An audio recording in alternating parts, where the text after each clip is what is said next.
Wow. I get all caught up in the song and I lose focus on what I'm supposed to be doing. Thank you. So, we've been talking about the cost of love, the pain of loss, the gift of lament, and now we get to talk about the gift of life, the gift of Jesus, because Easter's here.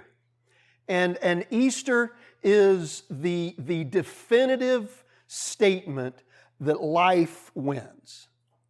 That life wins. And the gift of Jesus, we're gonna look at a lot of different ways that Jesus is a gift over the next few weeks. This is the first part of a series called The Gift of Jesus. And Jesus is a gift to us in a lot of different ways. But maybe the single most significant, the single most important way in which Jesus is a gift is that He Himself is the gift of life. Jesus said, I am the way, the truth, and the life. Jesus is life itself. Jesus is alive. He was very dead. He was completely dead. He was in the tomb. He was in the ground. He was certified dead by the centurion. That's why they stabbed him in the side after the crucifixion. They wanted to confirm he was dead. He died quicker than most people do on the cross. And they wanted to make sure he was dead, and they stabbed him in the side. And when it says the blood and the water came out, it was blood, and there were fluids that would have built up in his lungs at that point. And he was dead. He wasn't unconscious. He wasn't just in a swoon. He hadn't just passed out and then later came to when he was in the cool grave. He was dead, entirely and completely dead. And then on Easter Sunday, he was alive, entirely and completely alive. And he's still alive today. It's not just that Jesus was alive, he came back to life, and it's that he is alive now, today, and forever. And he offers the promise to us of this same kind of life. Not, the hope that we have as followers of Jesus is not an eternal spiritual existence in an eternal spiritual place called heaven. Heaven is real.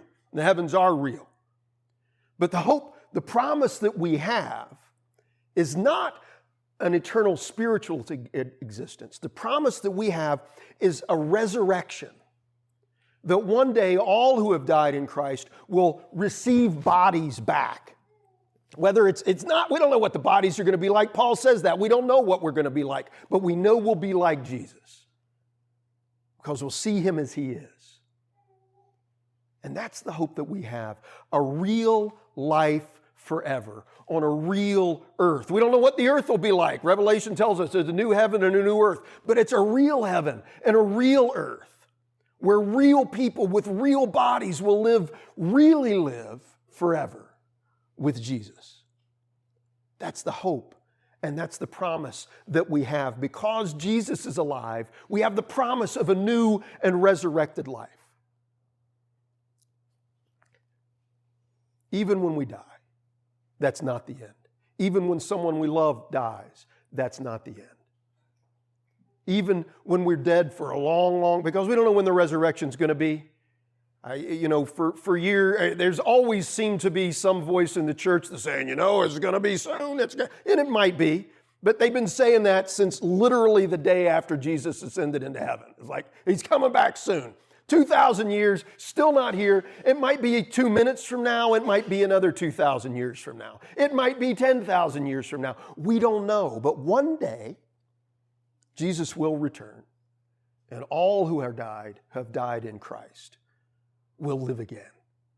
Not as Casper the Friendly Ghost, but as real, honest-to-goodness, physical people. This is the promise we have, and that carries with it some implications. And we're going to look at those implications in some detail over the next few weeks. And today I'm going to touch on a couple of highlights, and then we're going to come back to this business of Jesus coming back to life on Easter and his rising up and what that means for us.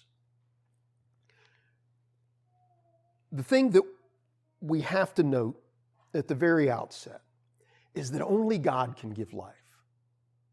Only God can give life. You might say, Blevins, you know what you're talking about. I've given birth to kids. They're alive now because, granted, yes, God has allowed us to participate in the creation of life. But we can't give life. We can't give life. Well, let me say it this way. There is something called life that we don't even really know exactly what it is. We don't.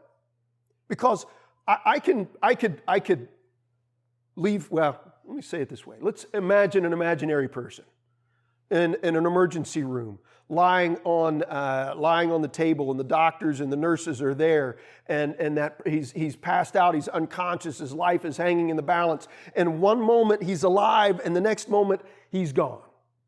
He's dead. But everything physically about him is still there. Still got cells in his body, still got organs, still has a brain, still has all the muscle, all the skin, all the skeletons, all of the things, all of the pieces that we call that person are still there. The only thing that's gone is life, and we can't put the life back in. We can occasionally, sometimes, maybe often, when someone's has died for a very, very short period of time, we can, they put the pads on them, they shock them, they come back, or you do rescue breathing and they come back. But after a certain amount of time, that doesn't work. The life is gone, and we can't bring it back. On a less serious note, we can do things to mimic life.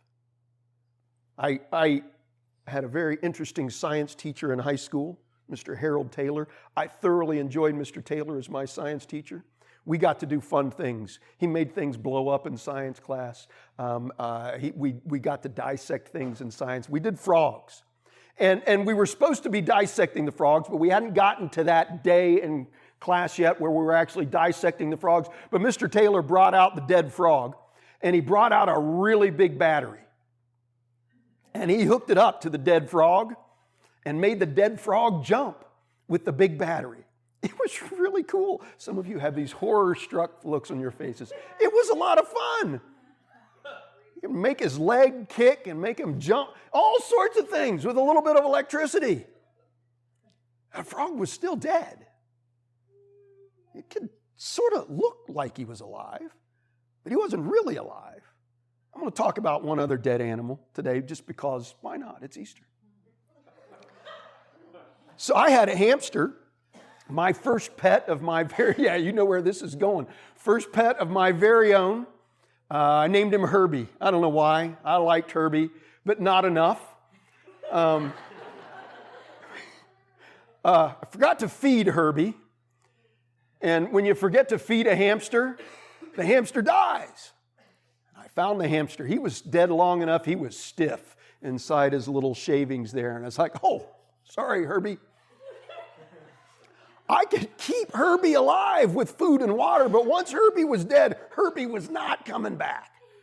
He was gone. He was gone. We can participate in life. We can assist life. We can help sustain life, but we cannot give life. It's not in our power. And in a very real sense, although we have lots of different kinds of definitions for what a thing that we say, okay, this thing is alive, and we've got characteristics and traits that we apply to it, so that like the flower's alive, but the carpet is not alive, and the wood on the piano is not alive, although the tree that the wood came from used to be alive. We have descriptions and definitions to define what is alive and what is not alive. But we really don't know what life is. And we certainly don't know what the full, real life that Jesus has for us in the future is. Because only God can give that. Only God can give life. But because Jesus is alive, and because God has given us a life that even death can't contain, when we die, we will live again one day with physical bodies on a physical earth, with a physical heaven. It'll all be there. It'll all be real. That's a long way in the future, maybe. We don't know when it's coming, but that gives meaning to our life now. Because the reality is that what we do now matters. Because this life that we do it in will come back in some way, shape, or form. It's not like it's not like after we die that everything is completely new and nothing that happened before matters. Things that we do now matter. Mistakes that we make, sins that we commit, failures that we have, all of that gets wiped away, gets redeemed in some way, shape, or form. It's not completely gone. Jesus still has the scars from the crucifixion.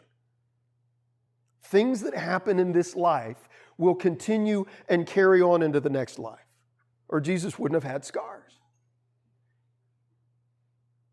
That means we can do things now that have an eternal significance, that will last literally forever.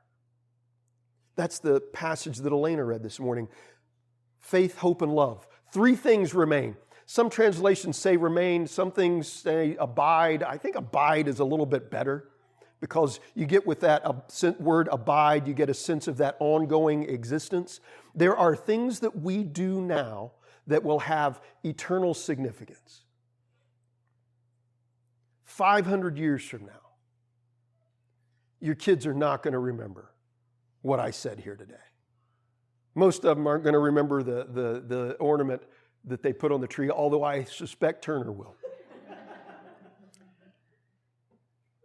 Not Turner. Was it Turner? Yeah, it was Turner. Okay. That he'll remember. His was an angel. The rest of them will forget. But 500 years from now, they will remember whether their parents, their mom, their dad, their grandparents loved them. They'll remember that. They'll know that because love abides. Faith abides. All of that context where Elena read all of that was all Paul was talking about after the resurrection. Some things are going to pass away. Knowledge will pass away. Thank heavens I can't remember calculus anyway, and in the kingdom of heaven, it won't matter. I'm sure someone will remember it. It'll be good. I won't need to. Knowledge passes away. A lot of spiritual gifts pass away. The ability to do, speaking in tongues is the one Paul specifically references there because that was a big thing in Corinth. But there's a lot of other ways that the Spirit shows up and does things and gives people gifts. And all of that, we don't need that anymore.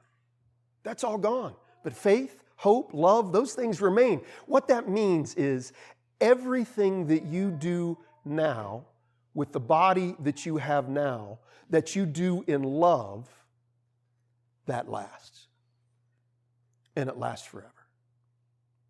Paul talks about it in terms of a refiner's fire earlier in his letter to the Corinthians. That one day, it's like all existence will go through a refining fire. You know how that works?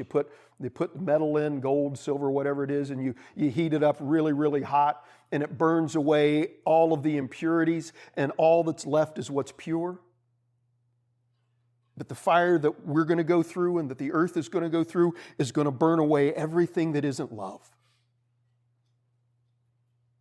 And everything done in love, everything done in faith, everything done in the hope that we have in Jesus Christ, all of that will stay. And so the love that you pour into your kids, the love that you pour into your spouse, the love that you pour into your parents, the love that you pour into the people around you in your neighborhoods, at your workplace, in your schools, that is forever. That's why it's so important for us to love.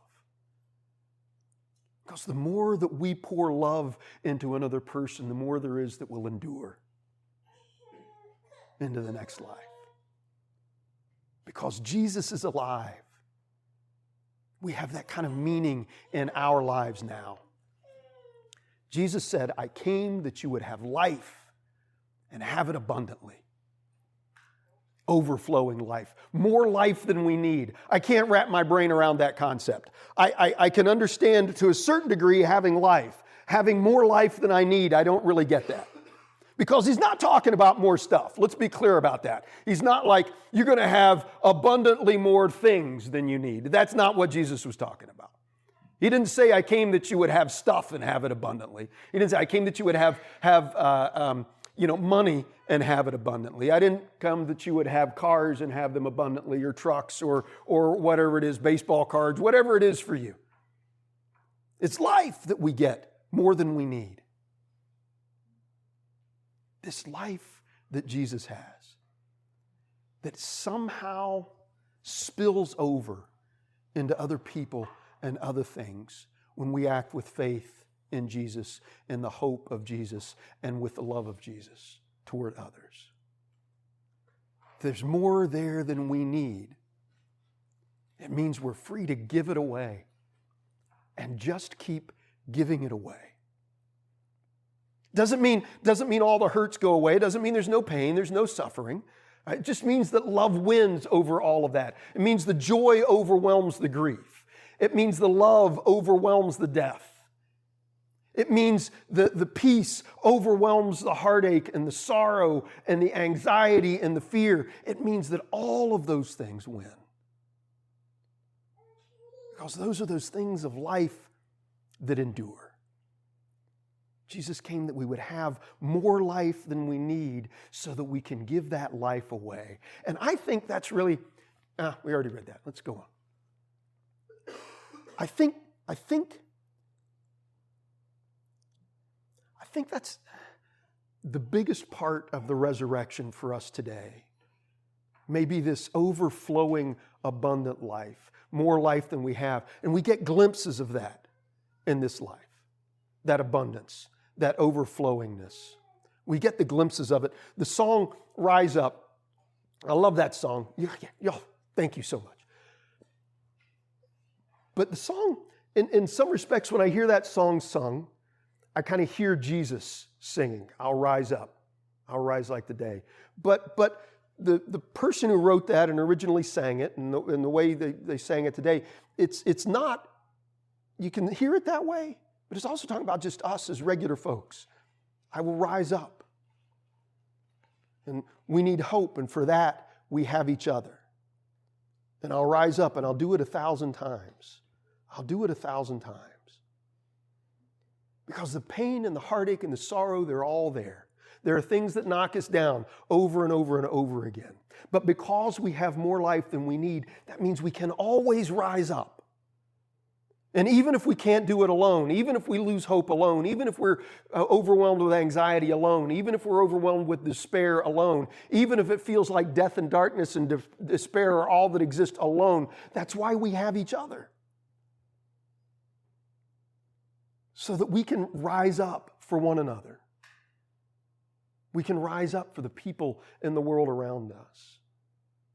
And let some of that abundant life, that overflowing life that Jesus has poured into us, spill over into them.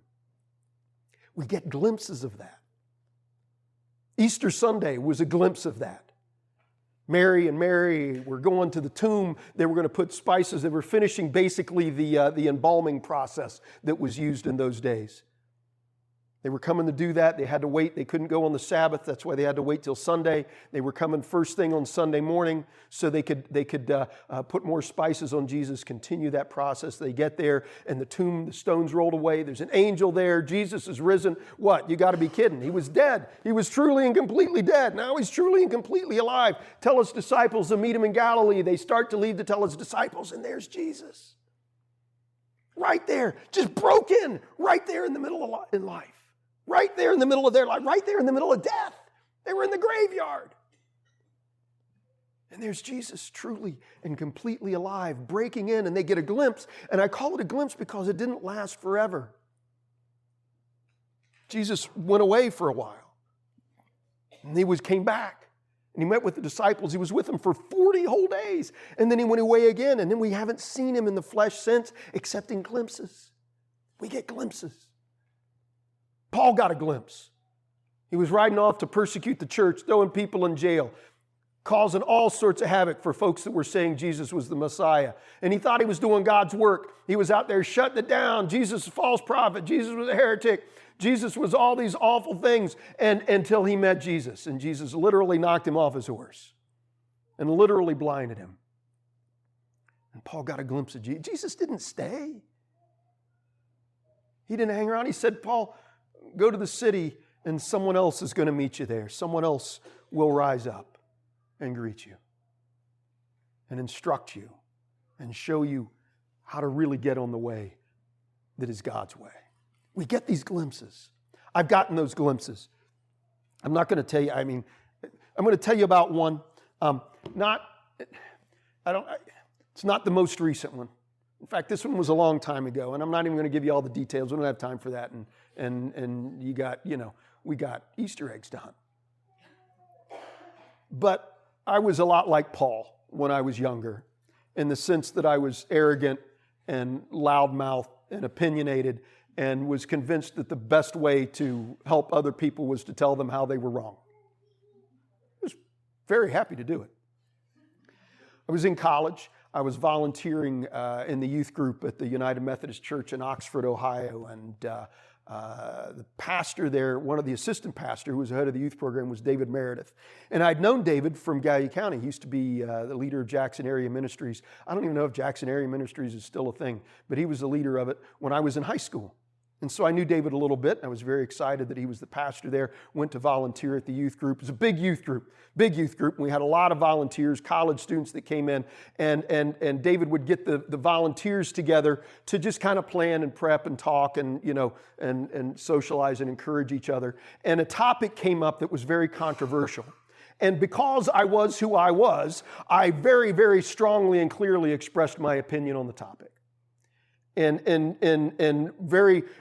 with all of the same energy and enthusiasm and confidence that I was doing the will of God that Paul had when he was out persecuting Christians, thinking he was doing the will of God.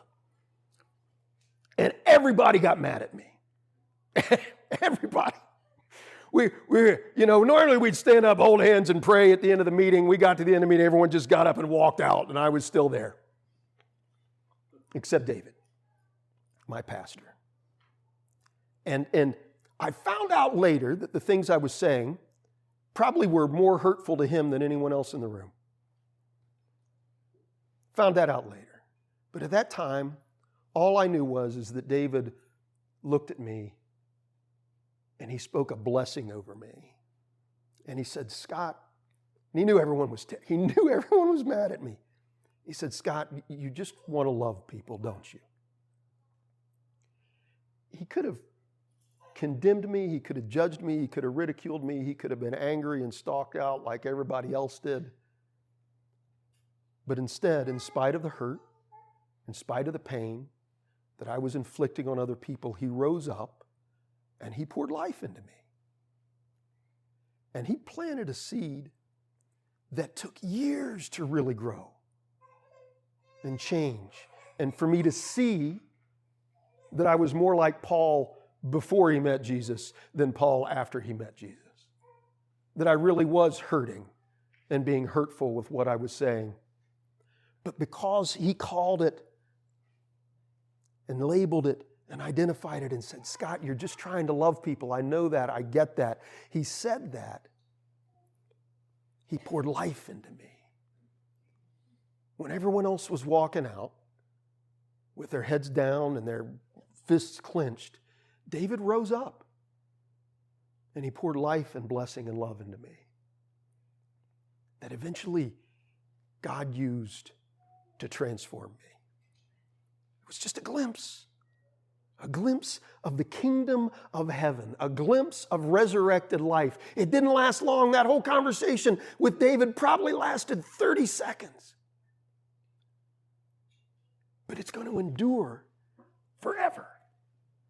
Forever. It has had an eternal impact in my life, that glimpse of the kingdom of heaven.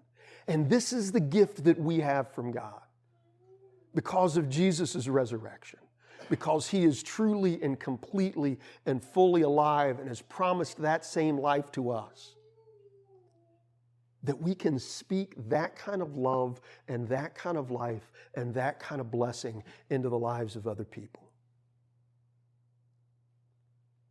And a conversation that lasts 30 seconds can have an impact that will last 10,000 years. Because Jesus is the gift of life. And he gives us so much that we don't have to hoard it. We don't have to protect it. We don't have to try to preserve it. We've got more than we need. So we can just give it away. In Jesus' name, amen.